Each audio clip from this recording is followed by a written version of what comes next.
How do you find C?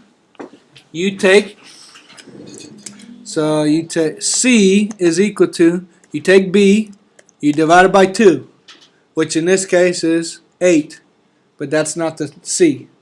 Then you square it. This is what you want to know. This little formula is what you want to know. B divided by 2 squared makes the C right here to make it a perfect square. So let's do that for this one right here. So take B, which is 16, divided by 2, square it. This becomes 16 over 2 is 8 squared equals 64. 64 is the C that makes this whole thing a square. Just like you had to add 1 to make it a square, you add 64 to make it a square. Now, why is that helpful? Because what do you have right now? You now have x squared plus 16x plus 64. So what? What do you really have? Equal to 0. No, we're not going to make an equation. Yeah, this thing right here is a Square. square. What is the square? You said it.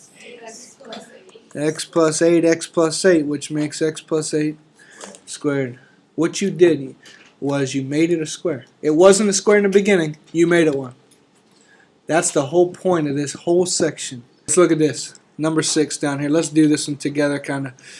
It's the same steps, but it's not nice numbers like above. Okay? So, let's do it. C is equal to B, which is 9 or negative 9. In that case, we're squaring it anyway. It doesn't matter. So, we'll just say 9. 9 over 2, square it. Which equals 81 fourths. Right? 9 squared, 2 squared, 81 fourths. This is the C now. So that's part 1. Part 2, what is the square? X equals 80. X minus, because this was minus. How do you figure this out? I told you. It's always B over 2. So? 4.5. Okay, no decimals in this stuff. Okay? 9 over 2. Yeah, 9, B divided by 2, 9 halves. I mean, think about it. It makes sense. X squared, 9 halves squared, 81 fourths. I mean, it makes sense. Okay? And if you fold it out, you would get negative 9 in here. Wait, it makes sense.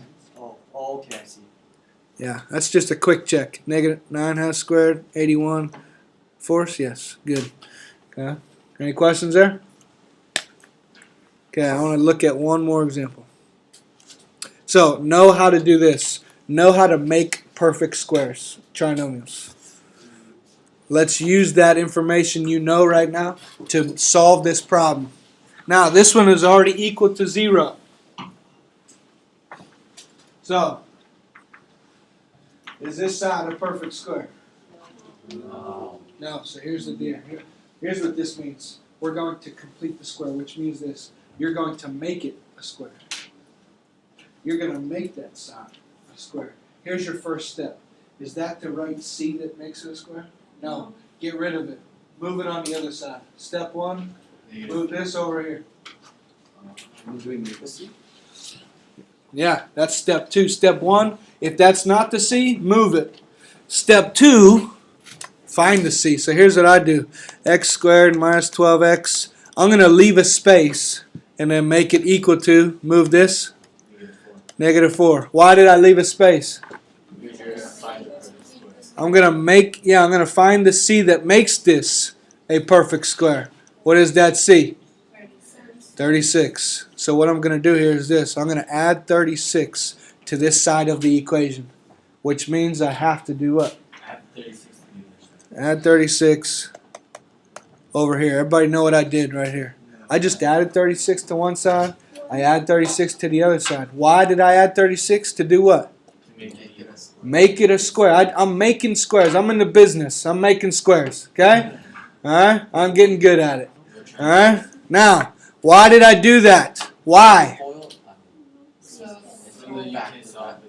Because now this is a square. What is it? X minus 6 squared equals 32. Now, look at that. Why did I make it a square? So I can solve by square rooting.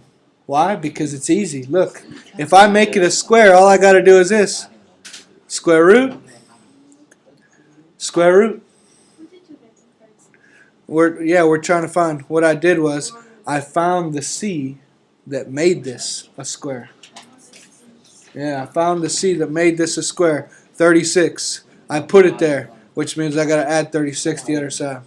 Now, what do you get? X minus 6 is equal to? Plus or minus what? What's square root of 32?